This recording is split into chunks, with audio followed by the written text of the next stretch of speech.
अरहन्तो मंगलम कुर्युः सिद्धा कुर्युश्च मंगलम आचार्या पाठकाश्चापि साधवो मम मंगलम साधवो तव मंगलम। सरस्वती नमस्तुभ्यं वरदे कामरूपिणी विद्यारंभं करिष्यामि सिद्धिर्भवतु मे सदा सिद्धिर्भवतु ते सदा। सरस्वती सभा मध्ये सुलक्ष्मी ज्ञान रूपिणी कल्याणी सर्वलोकस्य माता ज्ञानमती मता। बोलो पंच परमेश्वरी भगवान की जय। द्वादशांगमयी जिनवाणी माता की जय। परम पूज्य गणिनी प्रमुखारिका शिरोमणि श्री ज्ञानमती माता जी की जय। अभ्यात्माओं, आश्रव त्रिभंगी के स्वाध्याय की ओर आपको ले चलती हूँ। इस ग्रंथ का जितने बार स्वाध्याय किया उतनी बार ऐसी अनुभूतियां हुई कि जो कर्म रूपी चोर छिप करके और हमारी आत्मा के अंदर आ करके अपना घर बना लेते हैं, हम उनको देख भी नहीं पाते और जाने अनजाने में सुबह से लेकर शाम तक कर्मों को एकत्र किया करते हैं। अर्थात कर्मों को हमने बिल्कुल खुली छूट दे रखी है कि आप आइए और आत्मा के साथ मैत्री कीजिए। हम तो यहाँ केवल आश्रव की बात बताते हैं, लेकिन तैयारी अपने पास आश्रव और बंध दोनों की है। और जब बंधन हो जाता है तो निकलना यानी जेल से छूटना बड़ा कठिन हो जाता है। तो जब आश्रव को जान करके उनको हम आते हुए आश्रवों की ओर ही ध्यान दे करके उन्हें नहीं आने दें, और यदि आना ही है उनको तो हम ऐसे शुभ परिणाम बनाएं कि हमेशा हमारी आत्मा में शुभ आश्रव ही आए, ताकि अपने बंद भी हो तो शुभ कर्मों का ही बंद हो। इसीलिए ये प्रकरण यहाँ पर लिया गया है। परम पूज्य गणिनी प्रमुख श्री ज्ञानमती माता जी करणान योग में जो जिन्होंने महारत हासिल की है, चाहे वो जैन भूगोल हो, चाहे खगोल हो और चाहे कर्म बंद की व्यवस्था की बात हो, इन सब के अंदर सभी ग्रंथों को पढ़ पढ़ करके निचोड़ निकाला है। इसीलिए उन्होंने आचार्य श्री शुद्ध मुनि के द्वारा रचित इस आश्रव त्रिभंगी ग्रंथ का हिंदी में अनुवाद करके हम सब लोगों को इसके स्वाध्याय करने का मार्ग सुलभ किया है। तो अब मार्गणा में जो आश्रव का प्रकरण चल रहा है उसका मंगलाचरण करते हैं और आते हैं अपने स्वाध्याय की ओर। विजिद चौघाइकम में केवल नाणेन नाद सयलथे वीर जिणे वंदिता जहा कमम मग्गणा सवम वोच्छे। मार्गणाओं में आश्रव को कहने की प्रतिज्ञा करके आचार्य श्री श्रुत मुनि ने जो गुणस्थान प्रकरण और उसके पश्चात मार्गणाओं का प्रकरण लिया है, तो अच्छा रुचिकर विषय है। एक एक मार्गणा में जब अलग अलग जीवों की खोज करते हैं और उनमें होने वाले आश्रयों की बात करते हैं, तो विस्तार से बाद में हम अपने ही ऊपर आ जाते हैं। जैसे गति मार्गणा में आपने मनुष्य गति के बारे में भी जान लिया कि उसमें 14 गुण स्थान होते हैं। अब हम इंद्रिय मार्गणा में चल रहे हैं, तो 1 इंद्रिय, 2 इंद्रिय, 3 इंद्रिय, 4 इंद्रिय जीवों के प्रकरण के बाद अपने आप पंचेंद्रिय जीवों का प्रकरण आएगा, और पंचेंद्रिय जीवों में ही हमारी और आपकी गिनती आती है। तो इस तरह कुल मिलाकर के चाहे वो गति मार्गणा हो, चाहे इंद्रिय मार्गणा हो, चाहे काय मार्गणा हो, इन सब में काय मार्गणा में चलेंगे, स्थावर के बाद तिरस्कार आ जाएगी तो भी अपना नंबर आ जाएगा। यानी हर जगह आत्म संबोधन के लिए आपको आचार्य देव प्रेरित करते हैं। कल हमने आपको 1 इंद्रिय जीवों के आश्रव, अनाश्रव और आश्रव विच्छुत्ति के बारे में बताया था। यानी आपको ये जानना है, एक इंद्रिय जीव के 38 आश्रव होते हैं, 19 आश्रव नहीं होते हैं। इन दोनों चीजों को कल मैंने स्पष्ट किया था। जिनको याद ना हो तो YouTube चैनल के अंदर कल के प्रवचन को सुन लेना। अब हम 2 इंद्रिय जीवों में चलते हैं। 2 इंद्रिय मतलब जिनके एक स्पर्शन इंद्रिय और एक रसना इंद्रिय, 2 इंद्रियां हों उनको 2 इंद्रिय जीव कहते हैं। जैसे शंख, सीप, लठ, केंचुआ ये जीव होते हैं। तो उनके अंदर अब 2 चीजें और बढ़ गई। 38 आश्रव में 2 बढ़ गए, अर्थात एक रसना इंद्रिय बढ़ गई और रसना इंद्रिय के बढ़ने से एक योग बढ़ गया, यानी वचन योग। तो वचन योग में अनुभय वचन योग, इनकी भाषा को हम और आप समझ नहीं सकते, लेकिन रसना इंद्रिय बढ़ने के कारण उनका अनुभय वचन योग और बढ़ जाता है। तो 38 में 2 जोड़ दिए, हो गए 40। ऐसे ही 3 इंद्रिय जीवों में 1 इंद्रिय जोड़ दी तो 40 में 1 मिली, 41 का आश्रय हो गया, यानी 1 घ्राण इंद्रिय उनके बढ़ गई, 41 का आश्रय हो गया। और 4 इंद्रिय जीवों के 41 में 1 चक्षु इंद्रिय और बढ़ा दिया तो 42 का आश्रय हो जाता है। अब आप इस बात को जान लें कि 1 इंद्रिय से लेकर के 4 इंद्रिय तक जीवों के मिथ्यात्व और सासाधन, ये 2 ही गुणस्थान होते हैं। गुणस्थान और सासाधन भी कब होगा?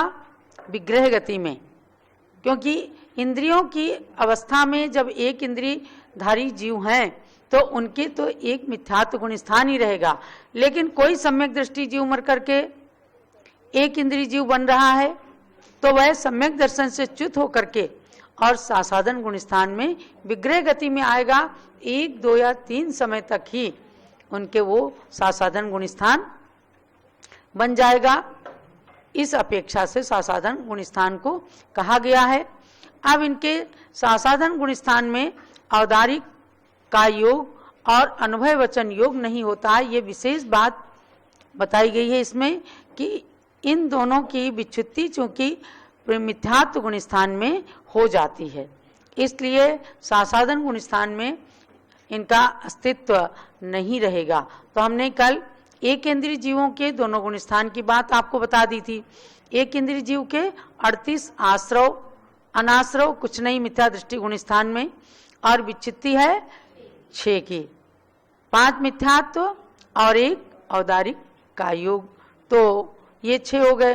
और सासाधन गुणस्थान में 38 में से 6 निकाल दिया तो 32 का आश्रव, 6 का अनाश्रव और 4 की विच्छुत्ति, तो 4 की अनंतानुबंधी क्रोध, मान, माया, लोभ, ये 4 हैं। अब क्या गुणस्थान जन्य व्यवस्था है, इसलिए व्यवस्थाओं को बताना ही पड़ता है। बाकी 1 इंद्रिय जीव के क्या आश्रव, क्या अनाश्रव, क्या विच्छुत्ति, लेकिन जो चीज गुणस्थान में घटित हो रही है केवल ज्ञानी भगवान ने देखा है तो उसको बताया गया यहाँ। अब आगे हम चलते हैं कि 2 इंद्रिय जीवों में, 2 इंद्रिय जीवों के अंदर चलते हैं। तो 2 इंद्रिय जीव में मिथ्यात्व गुणस्थान के अंदर 2 इंद्रिय जीवों में हमने बताया आपको कि 40 आश्रय हो जाए। कौन कौन से मिलाए? 1 रसना इंद्रिय और 1 अनुभय वचन योग। 38 में 2 मिलाकर के 40 हो गए। अब 2 इंद्रिय जीवों में चलते हैं तो उनके पहला गुणस्थान लीजिए। पहले गुणस्थान में 40 का आश्रव और अनाश्रव किसी का नहीं है, इसलिए वहां 0 लिखा जाएगा। जो चार्ट बनाते हैं तो उसके अंदर 40 आश्रव, अनाश्रव 0 का और विच्छुत्ति 7 की। 2 इंद्रिय जीवों में कौन कौन से 7? 5 मिथ्यात्व, 1 औदारिक का योग और 1 अनुभय वचन योग, ये भी इसमें विच्छिन्न हो जाएगा। और उसके बाद में सासाधन गुणस्थान में चलिएगा तो 40 में से 7 विच्छुत्ति वाली प्रकृतियां निकाल दी तो आश्रव रहा 33 का। 33 का आश्रव, 7 का अनाश्रव और विच्छुत्ति है 4। 4 की विच्युति, अनंतानुबंधी 4। तो ये गुण स्थानों में आपको व्यवस्था जाननी है, यानी कि 2 इंद्रिय जीव के इस प्रकार से 2 गुण स्थानों की व्यवस्था आपको बताएगी। अब 3 इंद्रिय जीवों के आइए, चींटी, चीटा, ये जो 3 इंद्रिय जीव होते हैं उनकी व्यवस्था को जानिएगा। छोटे से जीव हैं, इनके अंदर कैसे घटित होता है। हम बड़े जीव हैं तो हमारे अंदर भी कुछ दिख तो रहा नहीं है, लेकिन इस शरीर के अंदर जो मशीनरी चल रही है, जैसे आप भोजन करते हैं तो भोजन करने के बाद उस भोजन से सब चीजें बनती हैं, खल, रस, भाग, लिक्विड भी बनता है, हड्डियों में भी शक्ति मिलती है, मांस को भी मिलता है, ब्लड को भी मिलता है हिस्सा, सब चीजें बनती है, लेकिन हमें दिखता तो नहीं ना। दिखता क्या है? शक्ति आती है शरीर के अंदर, वह हमें दिखती है। यानी शरीर के अंदर की विज्ञान के अनुसार रचना स्वीकार करनी पड़ेगी। तो ऐसे ही हमारे और आपके साथ में जो कर्मों का आश्रय हो रहा है या बंद हो रहा है, हमें दिखता नहीं है, लेकिन उस अदृश्य शक्ति के रूप में जो कर्म अपना काम कर रहे हैं, उस कार्य को केवल ज्ञानी भगवान ने देखा। कितना उपकार है! केवल ज्ञानी भगवान ने देखा, दिव्य ध्वनि के द्वारा उसको बताया, उसको गणधर देव ही समझ सकते हैं। तो गणधर देव ने समझा। देखो, गणधर के अभाव में महावीर स्वामी की दिव्य ध्वनि भी नहीं खिरी, 66 दिन तक नहीं खिरी, क्योंकि वो जानते थे कि मेरा प्रमुख शिष्य बने बिना कोई गणधर पद को प्राप्त नहीं कर सकता, और गणधर पद को प्राप्त नहीं कर सकता तो मेरी दिव्य ध्वनि को समझ नहीं सकता, और दिव्य ध्वनि को समझे बिना हम श्रुत समुद्र को, श्रुत सागर को, द्वादशांग को किसी को दे नहीं सकते। कल परसों वही तो दिन आने वाला है। श्रावण कृष्णा एकम। ज्ञानमती माता जी कितने दिनों से शोर मचा रही हैं। वो कहती हैं कि युगादि दिवस है, ये गौतम गणधर की प्रथम गणधर पदारोहण का दिवस है, भगवान महावीर की प्रथम देशना खिरने का दिवस है, चैत्य भक्ति का उच्चारण उस दिन गौतम गणधर स्वामी ने किया था, वह महान दिवस है।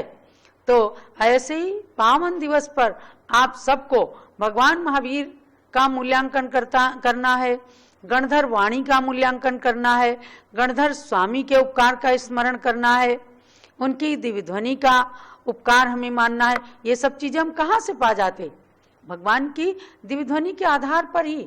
हम अज्ञानी जीव तो इन चीजों को समझ ही नहीं सकते, लेकिन भगवान महावीर ने क्या कहा कि कर्म सिद्धांत पर जैन धर्म पूरा टिका हुआ है, जिसको अन्य लोग ईश्वर के रूप में मान लेते। ईश्वर सृष्टि का करता है, ईश्वर हमें सुख दुख देता है, उसको जैन धर्म ने क्या माना? जैन धर्म के सार को लोग नहीं समझ पाए तो जैन धर्म को नास्तिक कह दिया। लेकिन जैन धर्म जितना आस्तिक है, जैन धर्म ने जितना डीपली ईश्वर को माना है, उतना शायद किसी ने भी नहीं माना। बस ईश्वर को सृष्टि का कर्ता नहीं मान करके प्रत्येक जीव अपने अपने कर्मों का कर्ता और उसके फल का भोक्ता होता है। ये सब चीजें भगवान महावीर की दिव्य ध्वनि से हमने जाना है। इसलिए आप सब परसों वीर शासन जयंती के दिन खूब प्रभावना करना, रथ यात्रा निकालना, महावीर स्वामी की पूजा, गणधर स्वामी की पूजा और भगवान की दिव्य देशना का पान करना। हम भी आपको दिन में भगवान महावीर के समोसरण का विधान कराएंगे। सब लोग उसमें बड़े रुचि से, क्योंकि साल में एक ही दिन आता है और ये युगादि दिवस है। युगादि दिवस का मतलब है कि उस दिन से नई सृष्टि का शुभारंभ होता है। तब 7 दिन तक 7 प्रकार की अच्छी अच्छी वृष्टि होती है, जल की वृष्टि, अमृत की वृष्टि, ये सब हो करके, और फिर जब आकाश पंचमी के दिन अर्थात भादो शुक्ला पंचमी के दिन से जब दशलक्षण पर्व शुरू होता है, उस दिन तक सृष्टि एकदम सुंदर हो जाती है और तब हम अनादि पर्व दशलक्षण पर्व को मनाते हैं। तो महानुभाव, जब इसका स्वाध्याय करती हूँ तो मैं अभी यही चर्चा कर रही थी कि हमें कितना सूक्ष्म ज्ञान दिया। अब हम क्या जाने कि छोटी सी चींटी के अंदर कितने कर्मों का आश्रय हो रहा है, लेकिन हमें इस वाणी ने हमें ये दिया है कि आप इस बात को समझो और समझ करके जानो कि अगर हमने मनुष्य पर्याय धारण की है, हमने पंचेंद्री पूरी पांचों इंद्रियां पाई हैं, त्रस काय पाई है, मनुष्य गति पाई है, तो उसका सदुपयोग करना है। इन छोटे छोटे क्षुद्र जीवों की पर्याय में हमें जन्म नहीं धारण करना है। इसीलिए आपको ये चीजें बताई जाती हैं। थोड़ा याद रखने में कठिनता हो सकती है, बार बार सुनिए, बार बार पढ़िए, तो आपको जहन में आ जाएगा। तो 3 इंद्रिय जीव के कितने आश्रय बताए हमने? 40 में एक और मिला दिया। एक कौन सी? क्या मिला दिया? एक घ्राण इंद्री मिल गई, तो 3 इंद्री के 41 आश्रय हो गए। और अनाश्रव, ये मिथ्यात्व गुण स्थान की बात है। मिथ्यात्व गुण स्थान में 41 का आश्रव, अनाश्रव किसी का भी नहीं, तो 0। और आश्रव विच्युति है 7 की। 5 मिथ्यात्व, 1 औदारिक का योग, 1 अनुभय वचन योग, क्योंकि उनके रसना इंद्री के निमित्त से वचन योग है। तो ये तो उनकी इंद्रिय पूर्णता की अवस्था में है। बाकी साधारण गुण स्थान तो हमने बताया ही है कि जब कोई जीव सम्यक्त से गिर करके मिथ्यात्व में आने लगता है तो विग्रह गति के अंदर, विग्रह गति में ये साधारण गुण स्थान बन जाता है। उस अपेक्षा से अब 41 में से 7 विच्युति वाली निकाल दी, तो साधारण गुण स्थान में कितने का आश्रय रहा? 34 का। और 7 का अनाश्रय हो गया जो ऊपर विच्छिन्न हुई थी, और 4 की विच्युति हो गई, अनंतानुबंधी आदि 4 की। आप लोग नए श्रोता हो, शायद ना समझ पाओ, लेकिन इतना तो आप समझ गए ना कि 1 इंद्री, 2 इंद्री, 3 इंद्री, ये इन जीवों की जो पर्याय हैं, इनमें अपने को नहीं जाना। आज ये सब हमें दिख रहे हैं, पृथ्वी का है, जल का है, अग्नि का है, वायु का है, वनस्पति का है, ये सब 1 इंद्री हैं। इनके 38 आश्रय होते हैं। आज इतना तो याद करके ले जाना। आचार्य शांति सागर महाराज के आचार्य पदारोहण शताब्दी महोत्सव में इन चीजों का भी हमें ज्ञान देना है, क्योंकि आचार्य श्री ने ये बात कही थी, हमें समय सार नहीं चाहिए, हमें महाबंध चाहिए कि जिसको पढ़ करके हम जाने कि कितने कर्मों का बंध हम अनादिकाल से कर रहे हैं। जब हम जानेंगे तब बंधन से छूटने की कोशिश करेंगे। बड़ा प्रयास किया, कैसे महाबंध, कैसे धवला जय धवला ग्रंथों का पुनर्मुद्रण होकर के और हमारे पुस्तकालयों में रखा जाए। आचार्य शांति सागर महाराज का महान उपकार है, नहीं तो कीटक लोग खा जा रहे थे, दीमक लग गए थे ग्रंथों में। उन्होंने तमाम विद्वानों को लगाया और हमें जिनवाणी प्रदान की, और जिनवाणी जीर्णोद्धारक संस्था बनी, उसके द्वारा उसका प्रकाशन हुआ।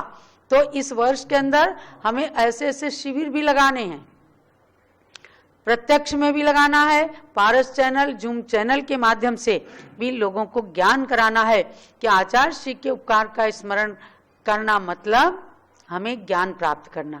ज्ञान प्राप्त करने का मतलब है चारित्र को धारण करना, क्योंकि इनका कहना हम ज्ञान रखें लेकिन चारित्र न खो डालें, आचरण छूट जाए जिससे हम ऐसा बीज न बो डालें। चारित्रहीन यदि ज्ञान मिला तो बेड़ा पार नहीं होगा, और केवल कोरी इन बातों से जग का उद्धार नहीं होगा। जावाणी के ज्ञान ते सूझे लोकालोक, सोवाणी मस्तक चढ़ो सदा देतूं धोक। हे जिनवाणी भारती तोई जपूं दिन रैन, जो तेरी शरणा गए सो पावे सुख चैन। ज्ञानमती को नित नमो ज्ञान कली खिल जाए, ज्ञान ज्योति की चमक में जीवन मम मिल जाए। जब लो द्वाद सांग मई जिनवाणी माता की जय।